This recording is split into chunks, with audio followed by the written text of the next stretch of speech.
আসসালামু আলাইকুম সবাইকে। পয়লা বৈশাখের শুভেচ্ছা প্রথমেই। বৈশাখী জিয়াপদ, বৈশাখী জিয়াফত জিনিসটা কি? একদিকে এখন চলতেছে মঙ্গল শোভাযাত্রা, আরেকদিকে চলতেছে আনন্দ শোভাযাত্রা, নতুন বর্ষবরণ আনন্দ শোভাযাত্রা। কেউ বলতেছে আগেরটা ভালো, এটা কেউ বলতেছে নতুনটা ঠিক। তার মাঝখানে নতুন একটা কনসেপ্ট যেটা আমার পার্সোনালি খুব ভালো লাগছে, এটা হচ্ছে বৈশাখী জিয়াপদ। সেটা কি? একটা গ্রুপের মানুষজন এক গরু আনছে ট্রাকে করে, জবাই দিবে। এবার প্রশ্ন হচ্ছে সেটা তো কেমন যেন হয়ে গেল না, বৈশাখী জিয়াপদ, হ্যাঁ গরু জবাই। এটা ইউনিক কনসেপ্ট যে তারা বলতে চাচ্ছে আমাদের অ্যাকচুয়াল কালচারটা কি। আমরা মুসলিমতান্ত্রিক দেশ, স্বাভাবিকলি আমরা গোশ পছন্দ করি। বাড়িতে আত্মীয় আসলে আর কিছু না হোক ভাই, 1 কেজি গরুর গোশ হইলেও আমরা কিনি তাদেরকে আপ্যায়ন করার জন্য, রাইট?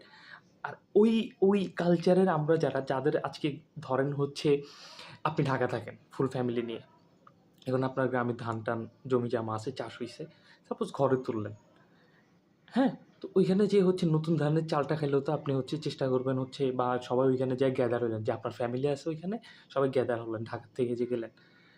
ওই সেলিব্রেশনটাতে তো মাংস মাস্ট বি থাকে। এটা বাঙালিয়ানা কালচার। আমরা মাংস পছন্দ করি, আমরা মুসলিম। সংখ্যাগরিষ্ঠতার দিক থেকে। সো আমাদের মধ্যে এই কালচারটা খুবই নরমাল, এবং এখানে আমাদের মধ্যে দেখেন যে আনন্দ উৎসব আমরা করি, এখানে আমাদের মিলন হয়, একজন আরেকজনের সাথে দেখা করি, আনন্দ উৎসব হয়। বাট এইখানে এই জিনিসটা, গরু জবাই, হ্যাঁ, এই জিনিসগুলো খুব খুব রেয়ার হচ্ছে। কারণ আমরা যে জিনিসগুলো পছন্দ করি ওই জিনিসগুলো আমরা করতে পারি না বা করি না। কারণ আমাদের মধ্যে অন্য একটা কালচারে চাপায়া দিছে। যেই কারণে এই আনন্দ শোভাযাত্রা, মঙ্গল শোভাযাত্রা কনসেপ্টের মধ্যে এখন ফ্রিকশন চলতেছে। তো এর মাঝখানে এই বৈশাখী জিয়াফত যে কনসেপ্টটা, এটা আমার কাছে ইউনিক লাগছে। কারণ দেখেন মানে আমরা মুসলিম, আমাদের যে কালচার আমরা সেইটা অনুযায়ী এই দিনটাকে বিশেষভাবে আমাদের মতো করে উদযাপন করব। যেখানে আমরা দেখা গেল যে বৈশাখী জিয়াফত দিলে একটা গরু জবাই হবে। ধরেন হচ্ছে আপনি আপনার বা আশেপাশের পরিবারের ফ্যামিলি ২-৪ জন মিলে, বা হচ্ছে দেখা গেল আপনার ধরেন এখন বর্তমানে দেখা যায় আপনার আ বাবা, ছেলে, মেয়ে, ঠিক আছে? এরকম মানে ৪-৫ জন একটা ফ্যামিলি হয়।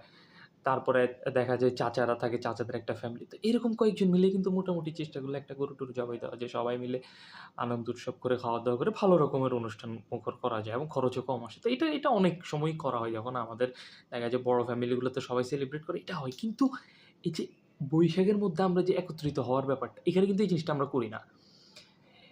এই করি নাটাকে আমরা উদযাপন যেন করতে পারি, এই জিনিসটা আমাদেরকে বোঝানোর জন্য বৈশাখী জিয়াফত কনসেপ্টটা তারা দাঁড়া করাইছে। যেটা আমার পার্সোনালি খুবই ইউনিক লাগছে। এখন এখানে কিছু মানুষ আছে যারা হচ্ছে আমাদের দাদাদের, তারা ভাবে যে ওরাই হচ্ছে আমাদের আসল দাদা। তাদের এখনো আনুগত্য ছাড়তে পারে নাই। তাদের কাছে এই গরু জবাইটা খুবই ভয়াবহ লাগতেছে। দুর্বিষহ, বীভৎস, ভয়াবহ। মজার ব্যাপার হচ্ছে এই জিনিসটা আসলে কালচারের মধ্যে আসলে আমি মনে করি এটলিস্ট একটা ব্যাপারী থেকে যদি গরুর মাংস না কিনে ৪-৫ জন মিলে বা ১০ জন মিলে বা ২০ জন মিলে একটা গরু জবাই করে মাংস ভাগাভাগি করে নেয় টাকার অনুপাতে, খরচটা অনেক কম আসে। এবং একটা অসহায় মানুষও চাইলে তখন ১ কেজি মাংস কিনলে বাজার থেকে তুলনামূলক অনেক কমে পাবে। সো কালচারটা আমাদের জন্য এটলিস্ট ভালো। আমাদের অর্থনৈতিকভাবে চিন্তা করলে, বা আমাদের ব্যক্তিকভাবে আমাদের অর্থনীতি, বা আমরা কেমন, বেশিরভাগ মানুষই তো আমরা বাংলাদেশ মধ্যবিত্ত মানুষজনে ভরা। সো এই জিনিসটা আমাদের জন্য বেনিফিশিয়াল। সো আশা করি সবাই বুঝবে জিনিসটা। নতুন কনসেপ্ট। আচ্ছা, এটা বলা শেষ করি। Thank you.